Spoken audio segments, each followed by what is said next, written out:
And I would like to introduce today's speaker, which is you can say our Santa Claus before the Christmas, and which will bring us a little bit of gift for our this IBIM seminar. So Sicheng is a good friend of mine. So he's research interest is broad, but also can be focused in a way focused on fluid structure interaction, laminar turbulence transition flow simulation, numerical method, optimization method, especially for adjoint method and algorithmic differentiation, as well as machine learning. He received the Best Student Paper Awards in the second place from the 2019 Aviation AIA Aviation Conference. And he defended his thesis this year, and he will start working as a postdoc in the same group in the University of Michigan, Ann Arbor. And also, just to advertisement, Sicheng will actually join me as the co-organizer for next year. We're gonna prepare for 30 to 40 talks for next year, and Sicheng is very gratefully to join me as co-organizer. With that all being said, I'll leave the floor to Sicheng He for his interesting talk about Flutter and optimization. Yeah, thanks, Dixia, for this very nice introduction. My presentation topic is aerodynamic shape optimization with time-spectral Flutter Adjoint. But since we have a broad audience for this conference, I would like to give a review of some recently research progress in our group. So our group, basically we do optimization. So on the left, we show a video of an aerodynamic shape optimization with objective function as the drag coefficient, and the constraints are the lift and moment coefficients.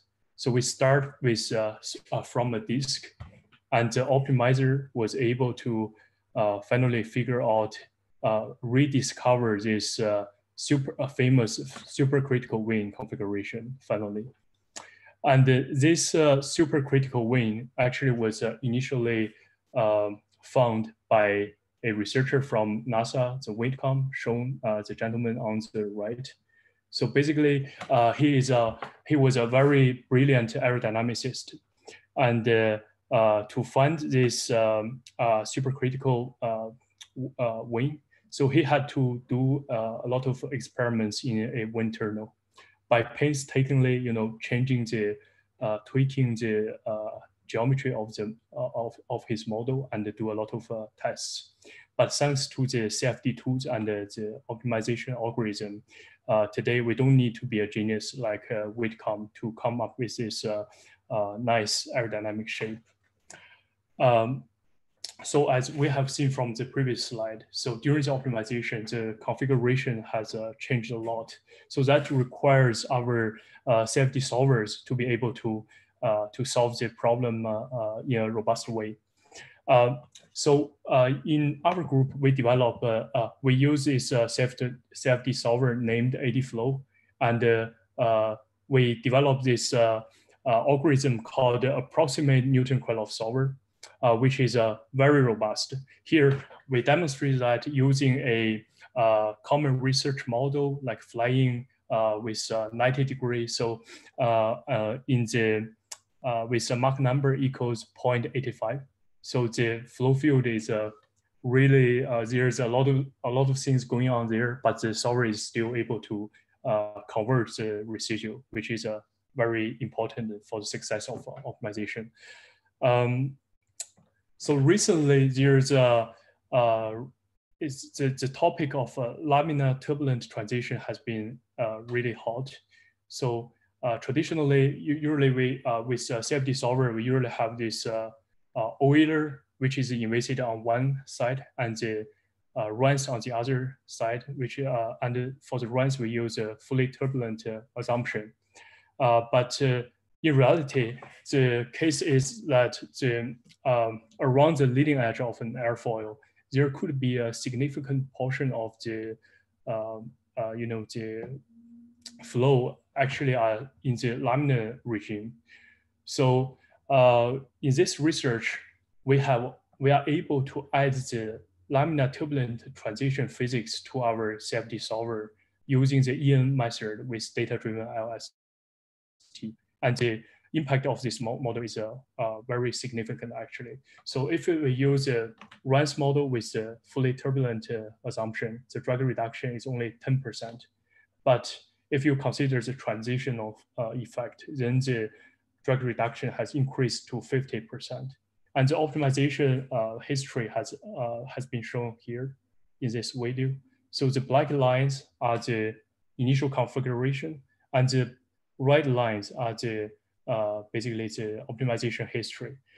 And the black dots and the red dots show the transition location. So during the optimization, we can see that the transition point has been pushed downstream quite significantly, and that contributes to the kind of the drag reduction we have seen for the transitional flow. These days we can do the 2D optimization in a time of like minutes, but we are not satisfied with that. We want to do that in real time. And one effort kind of to push in that direction is we developed this website named as a webfoil. So basically what the function of the webfoil is in the left panel, you can fill like basically what thickness constraint you want to put for it, and under what Mach number or CL constraint you want to do the optimization. And it's a webfoil is going to return this optimized aerodynamic shape, which is shown in like green, almost real time. I encourage you to try this too. So we for that we use like two different algorithms for the to build a surrogate for the aerodynamic functions like Cm from the moment coefficient to the lift and the drag coefficients. So one tool we use is the gradient enhanced grading model. And recently we had this, we developed this gradient enhanced neural network model. And within the test site for the functions we considered, and in the test site, we found that the relative error is within 1%. So the our accuracy of the surrogate model is very high. So to do aerostructural optimization, we also, besides this aerodynamic solver, we also need a structural solver. So here we showed our FEM solver named TACS. So TACS is able to handle both linear structure and nonlinear structure problem. Basically for nonlinear, to be specific, I mean the geometrical nonlinearity. So here we showed the stress field distribution over the wing box using the linear and the nonlinear theory and the difference between these models. So finally, after combining this aerodynamic model and the structure model, we are able to do some aerostructural optimization. So on the left, in this figure, we see some basically that shows the aerodynamic shape, and the right is shows the wing box within that shape.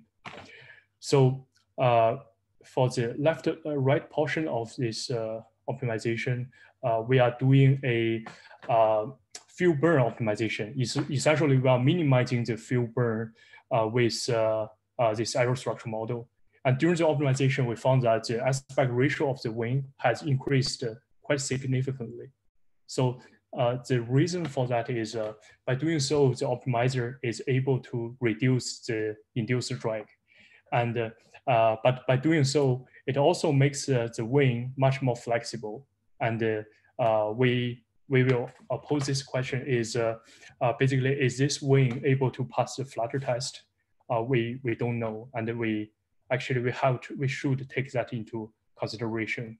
And by the way, this work was done by a legendary kind of our lab alumni, Dr. Kenway, who is also a alumni of Queen's University. So I guess the education here is really nice, and basically it gets the student well prepared.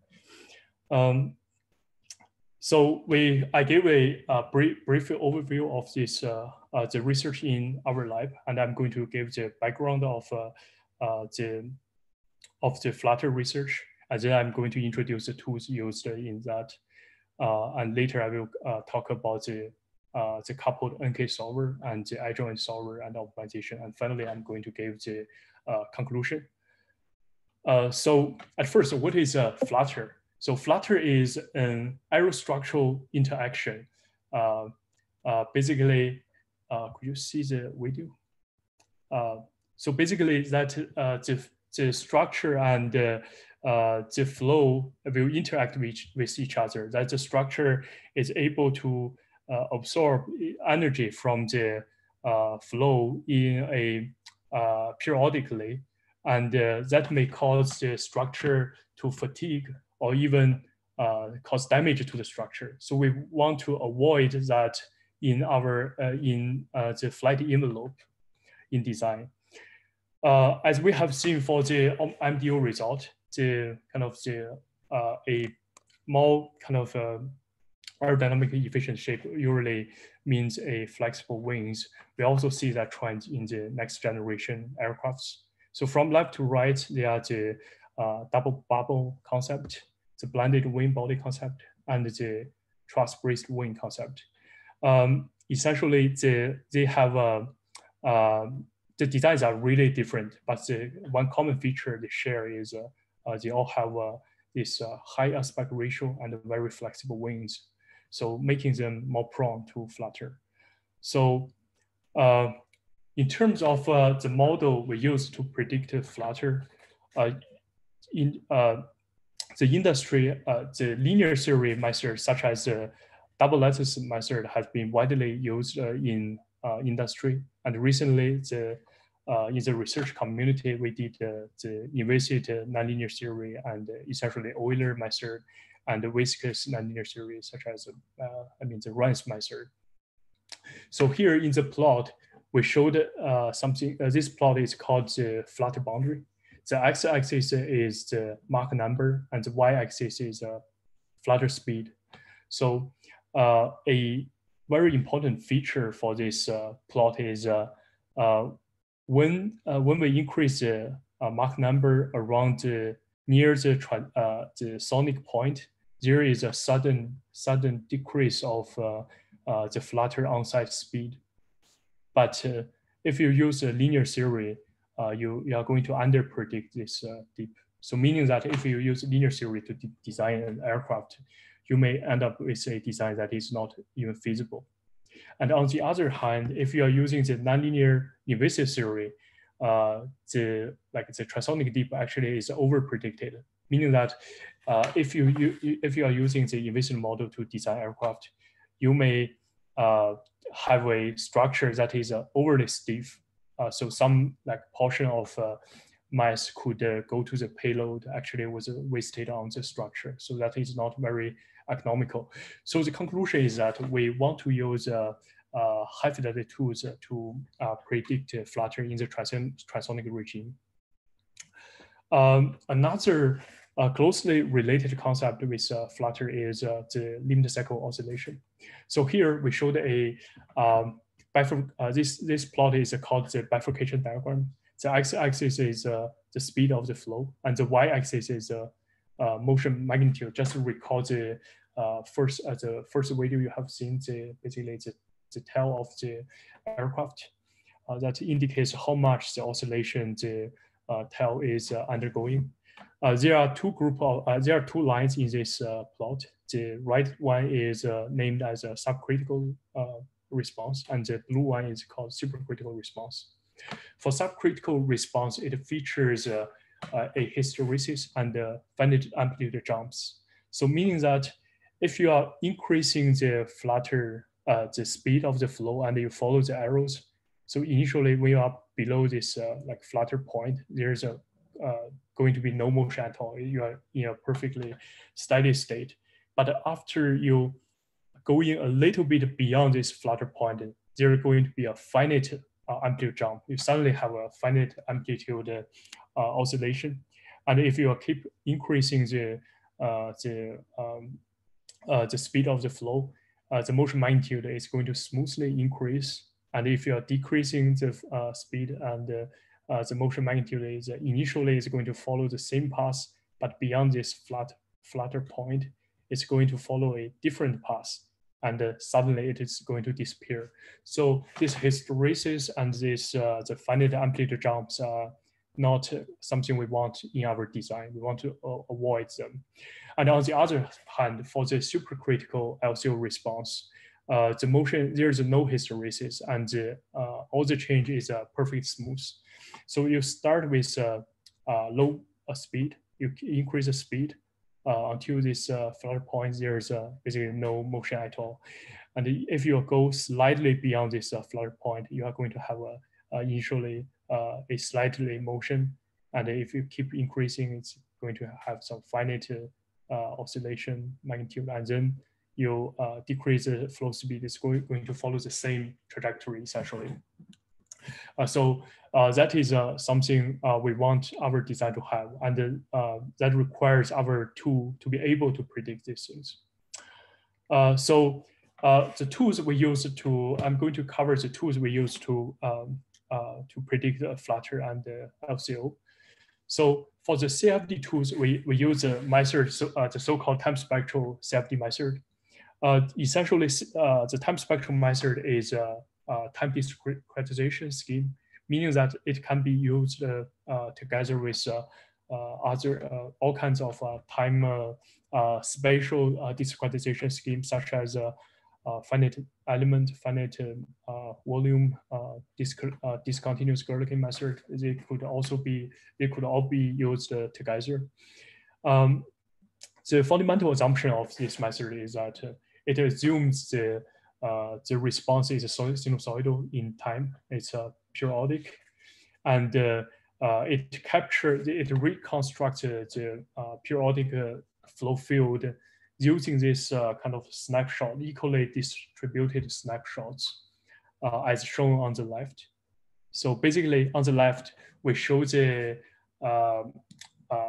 coefficient pressure distribution of the flow field, and the flow field, the oscillation of the wing was captured by these 5 snapshots.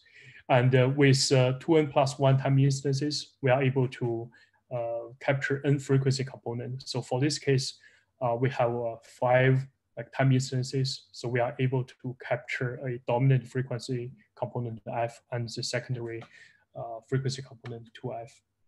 And the governing equation is written as ATS equals d with zeta n plus r zeta n. The first term is essentially the temporal residual component, and d is a spatial spectral differentiation operator.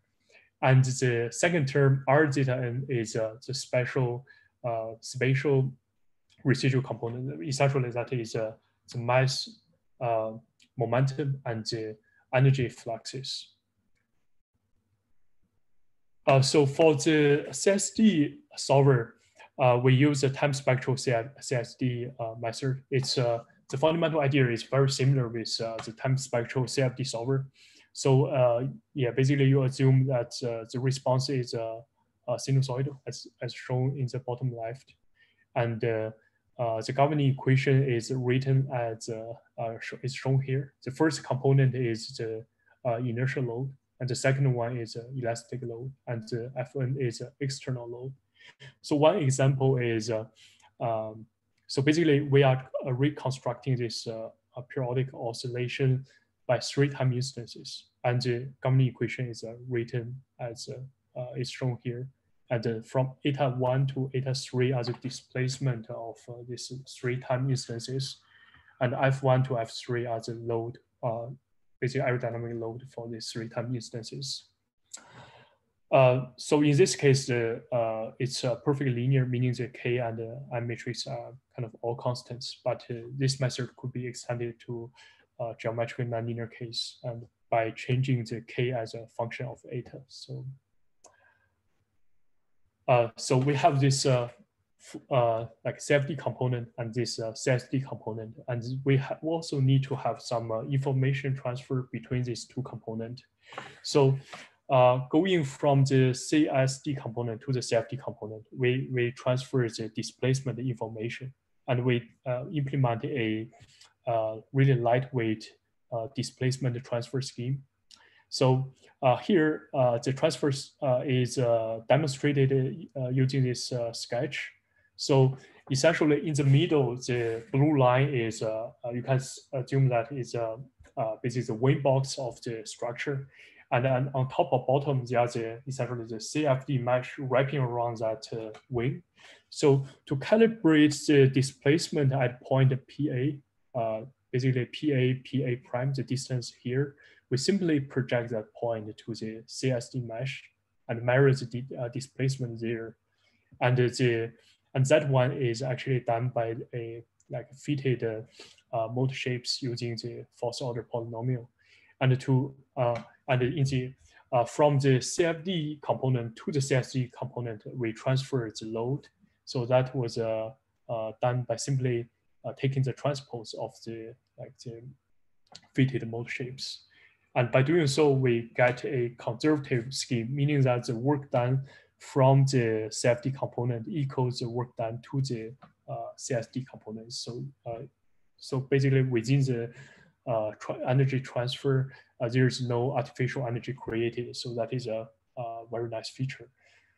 So with the tools, we are ready to kind of implement our coupled NK solver. But before that, I'm going to briefly introduce how did we kind of model this limit cycle of Flutter phenomenon. So for a steady state aerostructural problem, usually we only need the structural residue, aerodynamic residue, and we solve for the structural displacement and the aerodynamic state variables. But for our problem, this set of equation is not enough. The reason for that is essentially every point from this bifurcation diagram is going to satisfy both the structure and the aerodynamic residuals. And so the solution is not unique. So thanks to Thomas and his collaborator from Duke University, in their seminal 2002 paper, they proposed a really brilliant idea. That is, you can add a small prescribed motion magnitude, and that is going to intersect with either curve by a unique point. And that is going to give you a unique solution.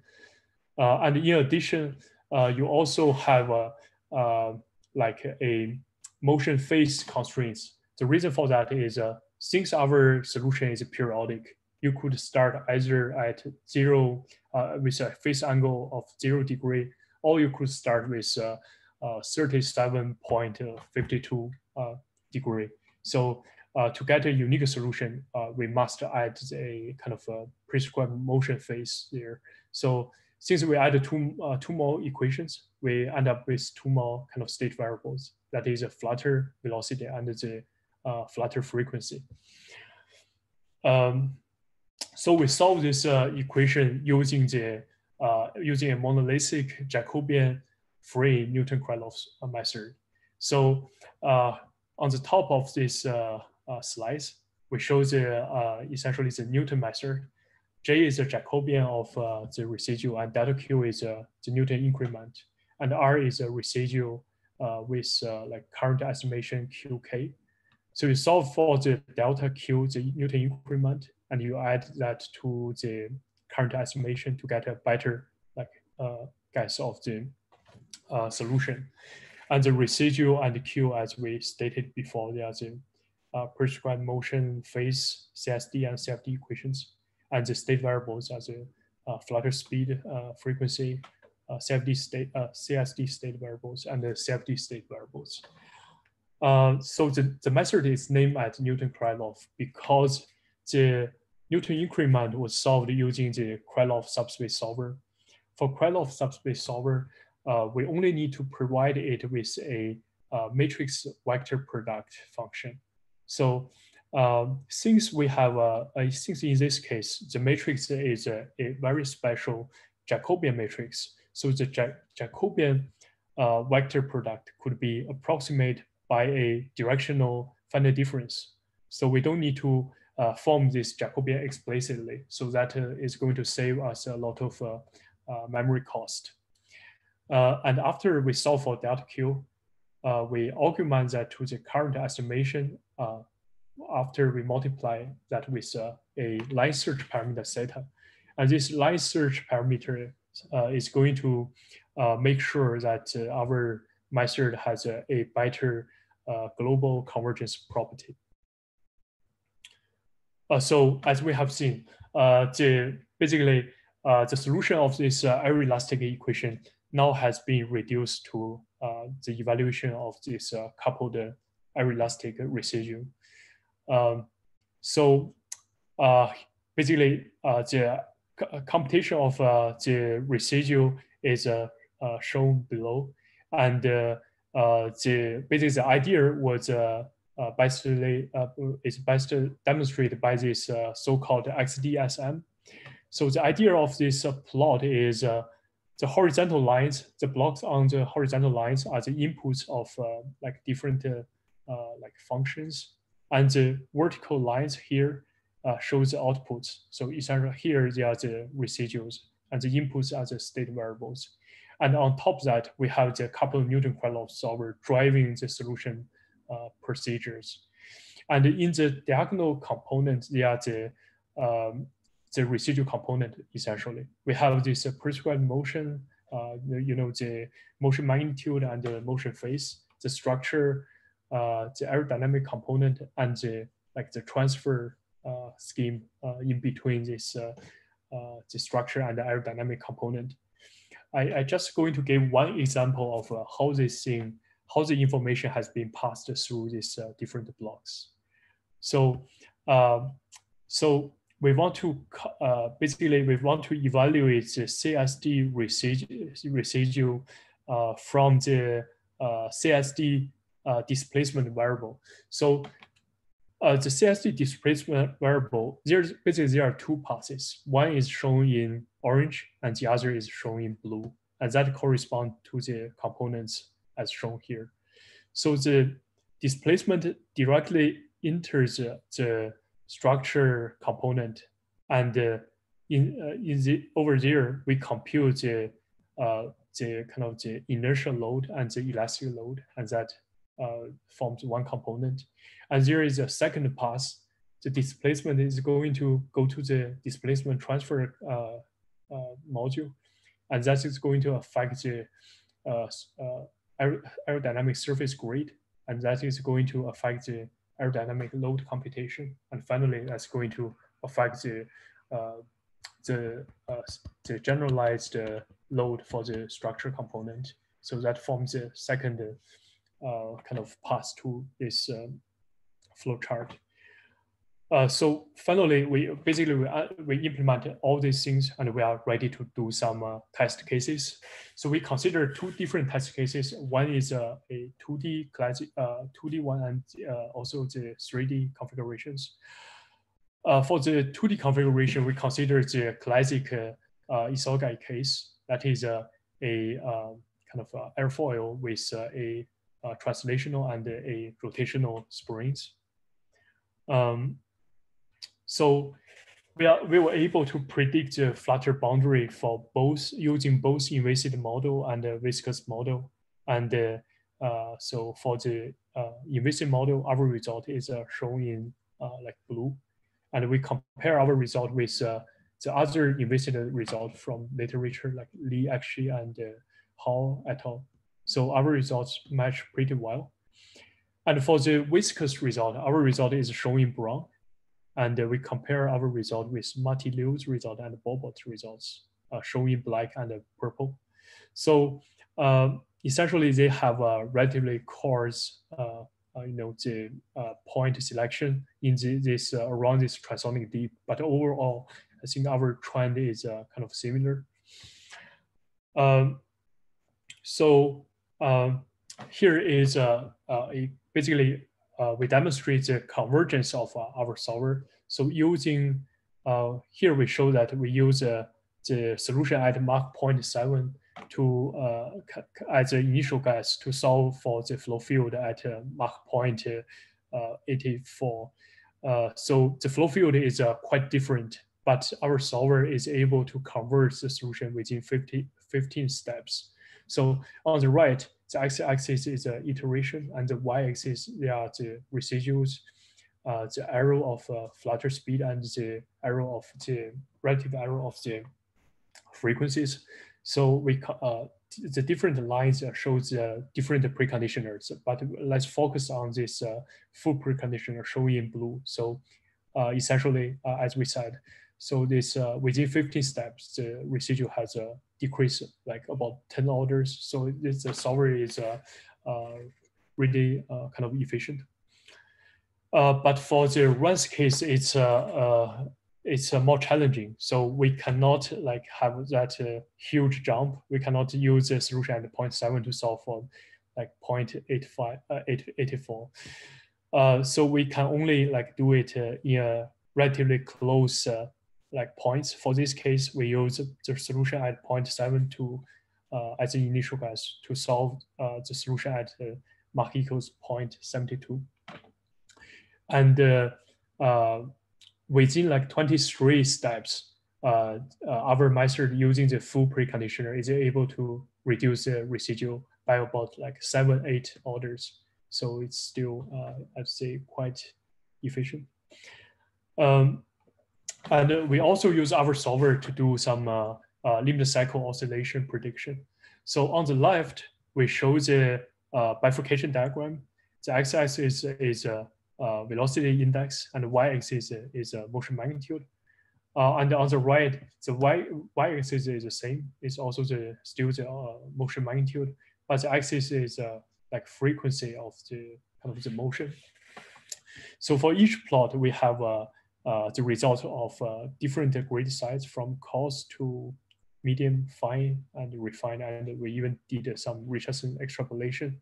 And for each grid level, we have a time spectral solver with different frequency components and this time accurate solution. So what we found from this comparison, so at first, when we decrease the motion magnitude, so the time spectral solution with different number of harmonics actually converging into one. So meaning that if the motion is small, there's only one dominant kind of frequency component. But if the motion is bigger, there are like higher frequency component. And the second thing we found is our time spectral result match with the time accurate solution marked as a cross very well, especially the one with three the one with three harmonics. So that is very good. So we did a similar test for the RANS case, and the conclusion is, I would say, is quite similar. And then we switch gear for the 3D test case. For 3D test case, we consider this classic Agard 445.6 case. It is a very thin and highly swept wing. So the structure of this wing is modeled using the mode shapes as shown here. So essentially, the first mode is a bending mode, and you see the torsion mode, and another second bending mode, and the second torsion mode, and even higher bending modes. So basically, we are similar with the 2D result. We are able to predict the Flutter boundary, and our result is shown in like blue for invasive and viscous model. And our result match reasonably well with the result in literature. And the flow field is shown on the right for the viscous result. So for the subsonic case, the flow field is quite kind of regular, is nothing fun there. If we increase the Mach number to the transonic dip, then what we see is there's actually a shock wave formed at the trailing edge of the wing. And if you keep increasing this the Mach number to the supersonic regime, then there is going to be one shock wave formed before the wing, and there is another formed at the tip of the wing, actually. So we also use our solver to predict the limit cycle oscillation response. So on the right, basically we show the limit cycle, different points from this limit cycle oscillation. Here we show like 6 different magnitudes, and on the left, the video shows the one with like the biggest prescribed motion. So the flow field has changed quite significantly during this iteration. So finally, we are able to get this like bifurcation diagram for Euler and RANS case at different Mach number. So what we have found from this figure is essentially most of this, for this configuration, most of these kind of points, we got a subcritical response. So this configuration is definitely not a very good design we want to have for our airplane. So to summarize, so we develop a Jacobian-free Newton-krylov solver for Flutter and the limit cycle oscillation simulation, and the method has a quadratic convergence for the invasive equations, and we show the limit cycle oscillation results, and the time spectral results match well with time accurate results. So now we are ready to talk about our adjoint solver and optimization. So here we showed a plot of problem dimension versus the number of function evaluation for different optimization methods. So there are essentially 2 groups of lines from this plot, right? There is the method, the gradient-free method, basically group around this quadratic curve. There are the NSJA method. I think that's a particle swap method, and there is an opposite method. So as we can see that quickly, these 2 methods give you a kind of like huge number of function evaluation. So that is not acceptable for problem involving PDE, because that every function evaluation could be very expensive. And there is this linear line. So, and the method around this linear line, like the SLSQP method and the SNOP with finite difference method, are essentially the gradient-based optimization method with the gradient computed using the finite difference method. So they are acceptable, but still the function evaluation is still relatively high.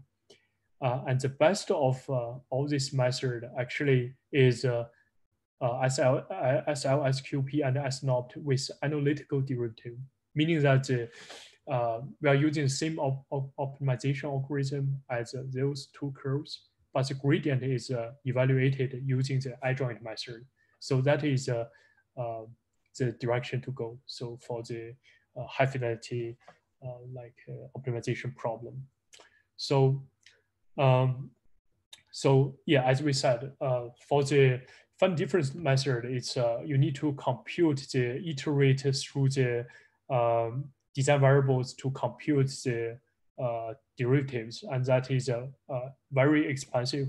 And for the analytical adjoint method, basically you solve one linear equation, and then you get the derivative with all the design variables. So that is a direction to go.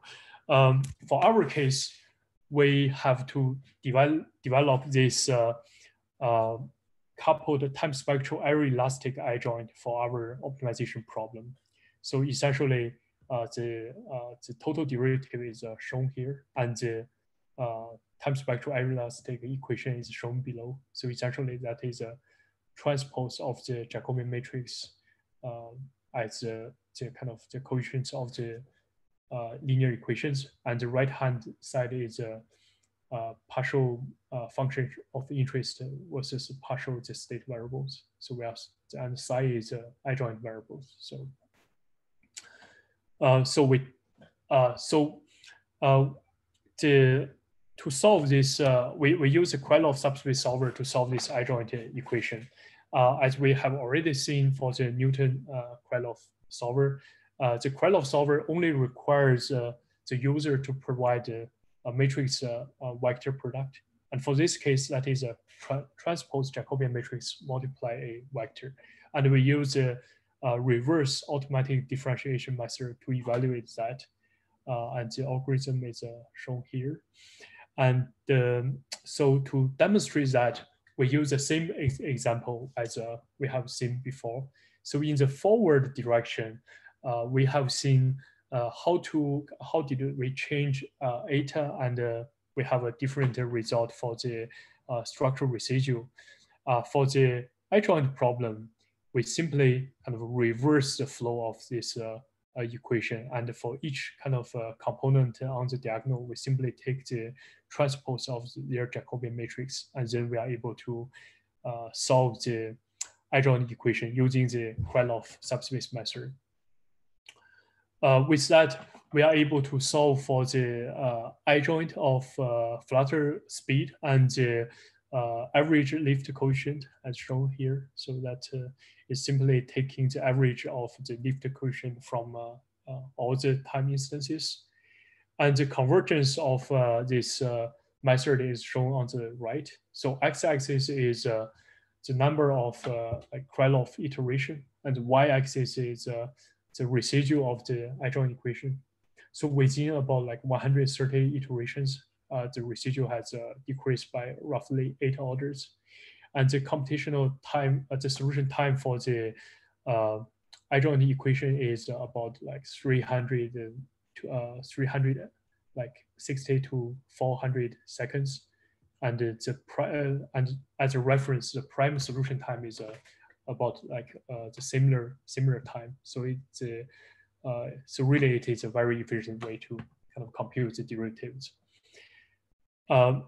So we verified our derivative for this for the aerodynamic shape design variables. Basically, on the left, we showed this thing called a freeform deformation box. So essentially, we changed the geometry of the wing by stretching these points there. Okay, and we verify the derivative of Flutter velocity index versus this like geometry variables, and also angle of attack. So by comparing adjoint method with fan difference method, and what we found is basically what we show here is the variable from 1 to 18 essentially are the like displacement of these 18 variables, and the AOA is angle of attack, and we solve the one linear coupled adjoint equation, and we get the coupled adjoint derivatives as shown here. And we iterate through these 18 variables and solve for the finite difference equation and the finite difference derivative as shown here. And in general, the relative error is about like 1e minus 6, so it's quite accurate. Actually, this is the first time that the Flutter speed derivative is computed accurately for wing test case using time-spectral method. So with that, we are able, with the gradient and the analysis method, we are able to do some optimization. So here, we consider a 2D problem. So essentially, the right points are the FFD points. And we want to maximize the Flutter speed index with respect to this FFD points, and also the angle of attack with several constraints. Among them, we have a lift constraints. So the lift shall be, the average lift shall be equal to 0.3. And the area constraint, we want our area to be between the initial area and the 10 times of the initial area. And we optimize the Flutter speed at this, right at this transonic dip. So here we show the optimization result. So the left panel is essentially the like the CP distribution of the baseline and optimized result, and the different rows are the from different time instances. And this the panel in the middle is the CP distribution for the initial configuration and the optimized configuration. The blue lines are the optimized like CP distribution. And this table shows the initial, the baseline function values and the optimized function value. So essentially, the VF has increased quite about like 40% after optimization. And CL is increased a little bit, but still it satisfies the constraint with numerical tolerance. And the area has also increased a little bit. And the geometry of the wing is of optimized and baseline of the airfoil is shown here. So the optimizer created made this small kink of this on this optimized shape, and that one I think is corresponding with the shock waves created below the wing, and also the from the CP distribution we can also see that the shock wave above the wing has been, the strength of that shock wave has been increased. So this is not something you would expect to see for a drag optimization problem. For drag optimization problem, usually you see the optimizer was actually trying to remove the shock wave to get a kind of perfectly more smooth CP distributions. So we also did an optimization for a 3D configuration. So on the right, we show the freeform the FFD box for our optimization problem, and similarly we maximize the flutter speed with the FFD point and the angle of attack with the lift constraints and the volume constraint. So here we show the optimization history. So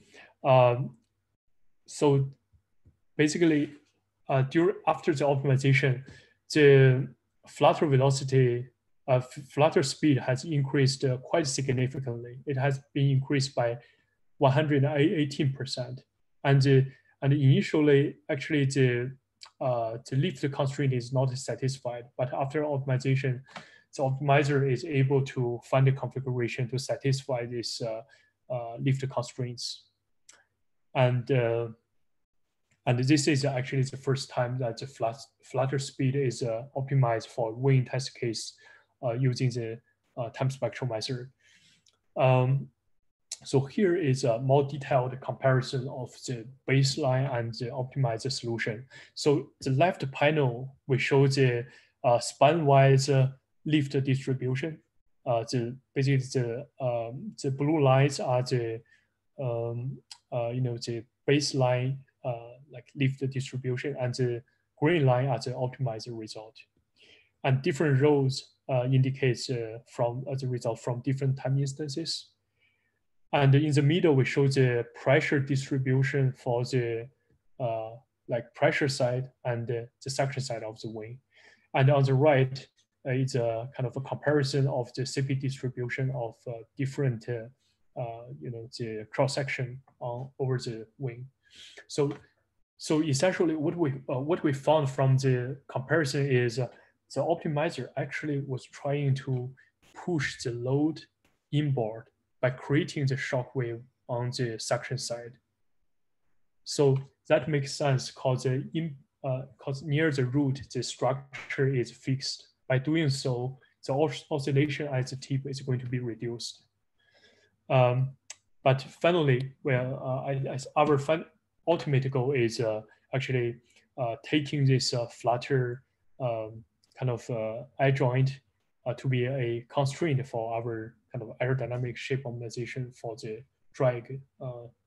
To summarize this section, so we developed an adjoint solver for Flutter speed derivative computation, and the method scales very well for large number of design variables. And we verified the accuracy of these derivatives for a wing configuration. relative error is about 1e-6. And we optimize the flutter speed for both airfoil and wing configurations. The flutter speed was increased by 39 and 118% for the 2D and 3D configurations respectively. And we found that during the optimization, the load has been shifted inboard. This may partially attributed to the shock waves created on the section side. So finally, we give our conclusion. So we developed this accurate and efficient Flutter and LCO solution method using Jacobian-free NK method. And we developed an accurate and efficient gradient computation method using Adjoint method. And we also did this optimization using that. With that, I would like to say, go forth and optimize, but don't flutter. And I'm going to welcome any questions. Thank you, Sicheng, for the last cute talk. So let's first open the floor for the friends who have any questions. Please just unmute yourself and raise up your voice. And I do see a couple people chat with me, to ask questions. You can just ask question directly to Sicheng. So.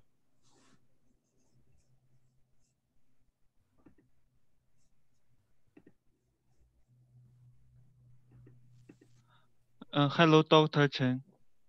Hello. I'm from NPU. My name is Hangkong Wu. I have a question. In page 53. Yep. Sorry, I'm going to. A second. So kind of slow. Sorry. No problem.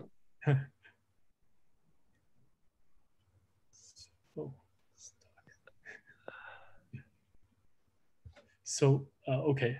So what's the question? In this page, that for the adjoint solver is a linear. For the adjoint solver, it solves the linear equation, but when you use the Newton method to solve the linear equation, it has a quadratic convergence. But for your case, there need so many iterations. I want to know the reason. Why there?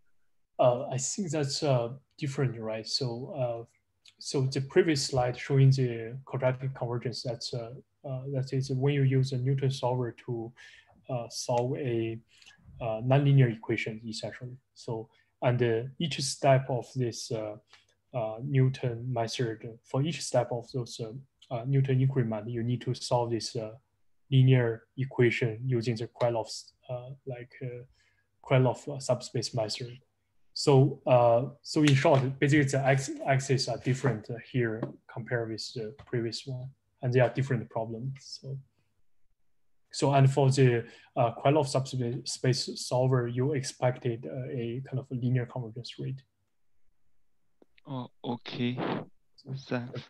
I have another question. Okay, sure. When you verify the adjoint solver, you use the finding difference method. I find that the relative difference is very small. My question is that what's the Mach number? Is transonic or subsonic? It's a transonic. Yep.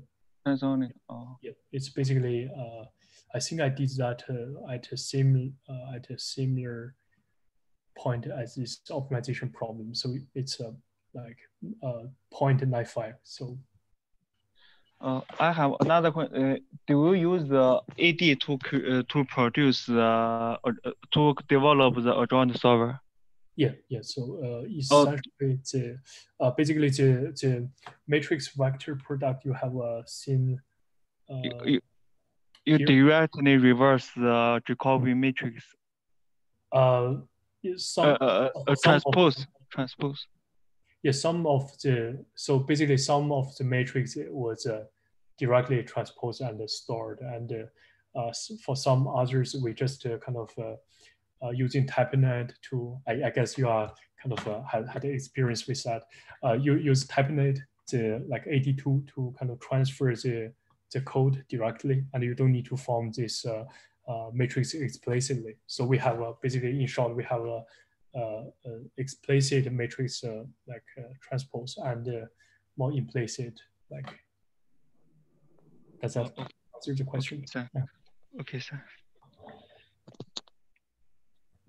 Okay, so allow me to to ask some questions on behalf of the audience. So there are a question regarding to the physics of the the Flutter itself.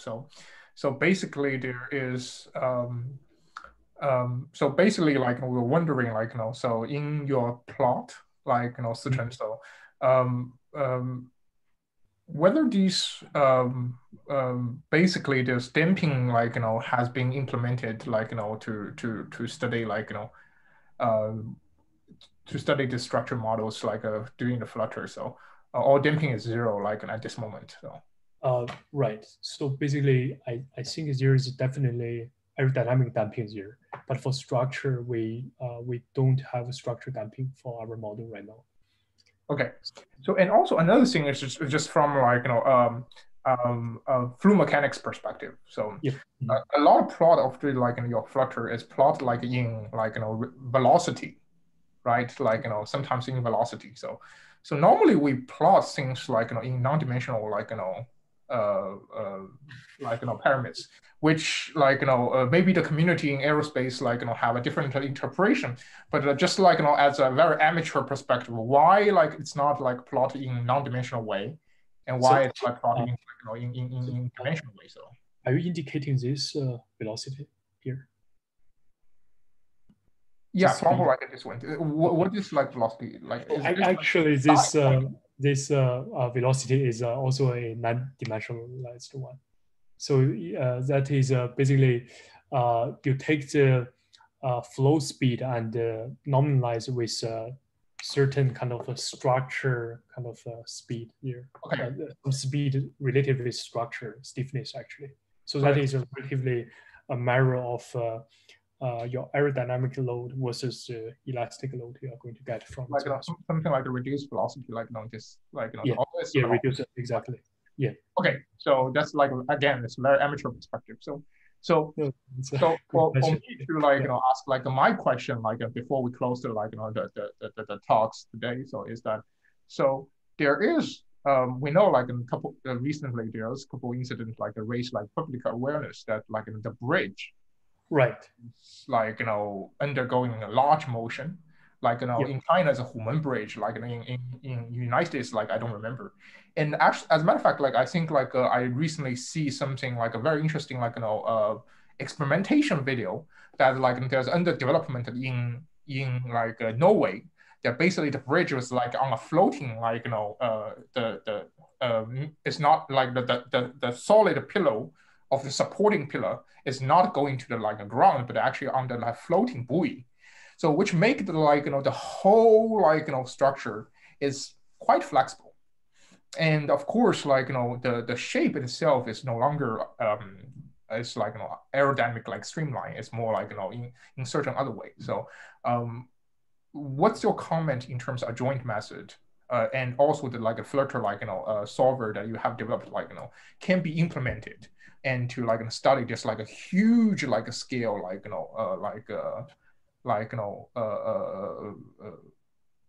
structure problems or optimization problems? Oh, I think, okay, I get your question. I think it's a very, very good question.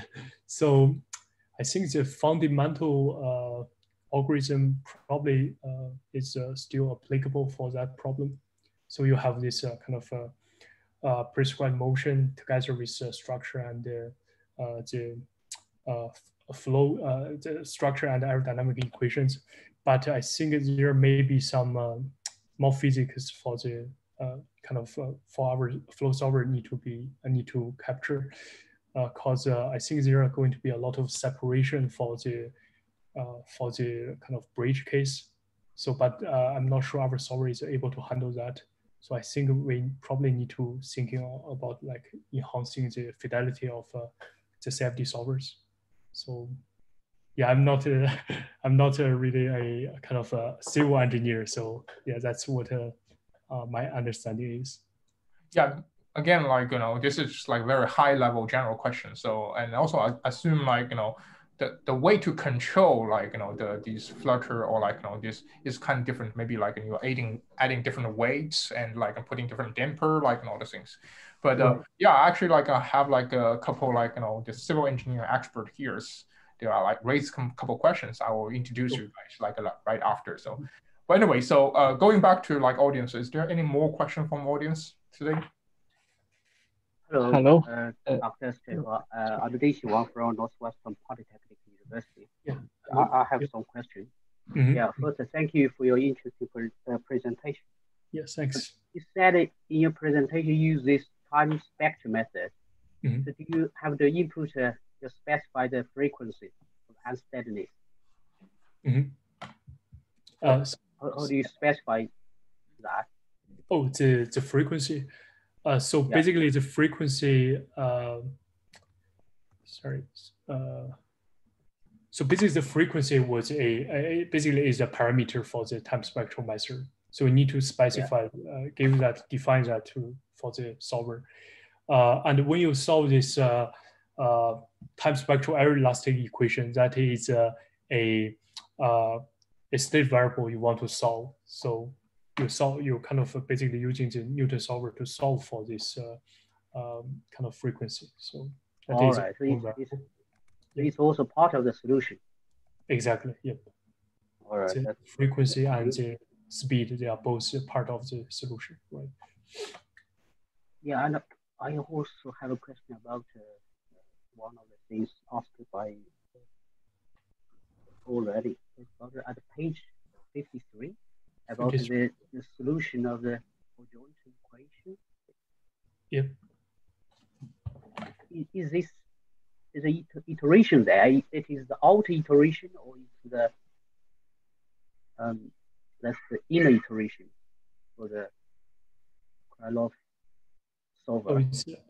Oh, what do you mean by all the iterations? So it's because for the leading I think it's for the Newton method.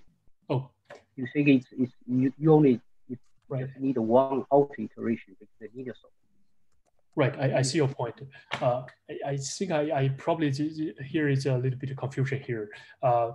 Here, for this problem, we only solve for a linear equation. So there's only this kind of linear Krylov iterations. So I think that's called Alodi iteration. So, but for the Newton solver, what we have shown is basically the outer iteration. Probably that is what you have said. So that is a Newton steps taken for taken to kind of reduce the residual. And within each Newton iteration, you need to do some iteration like here. You need to do the linear iterations to kind of find this, solve the linear kind of Newton increment equation. So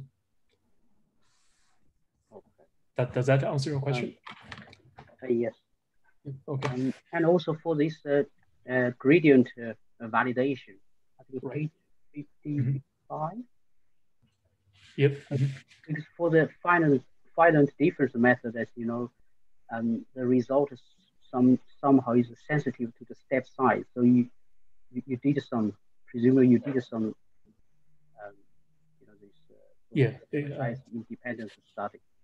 Right. So basically, the right column is basically we try 4 different step size ranging from 1e minus 5 to 1e minus 8, I think. So, and we pick the one with the best match. So, and ultimately we want to switch to the complex step method. So, and then you will not worry about the step size. Is your code run with a single precision or double precision? I think that's a double precision, but I need to double check. Okay, I think that's all from me. Thank you very much. Okay, yes, thanks. I have another question. Sorry. Oh, sure, go ahead.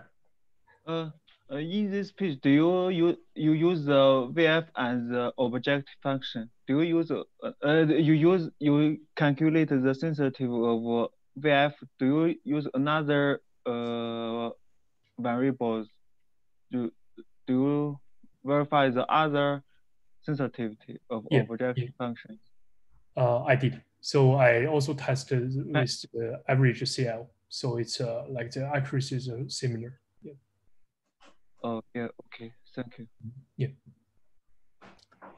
Sure. So let's give like a virtual applause to like to Sicheng. So and also for everybody's this late, like in China, also like here like in the early morning. So yeah, early morning for a lot of people. So like thank you very much for your attention. So I'll upload like the video once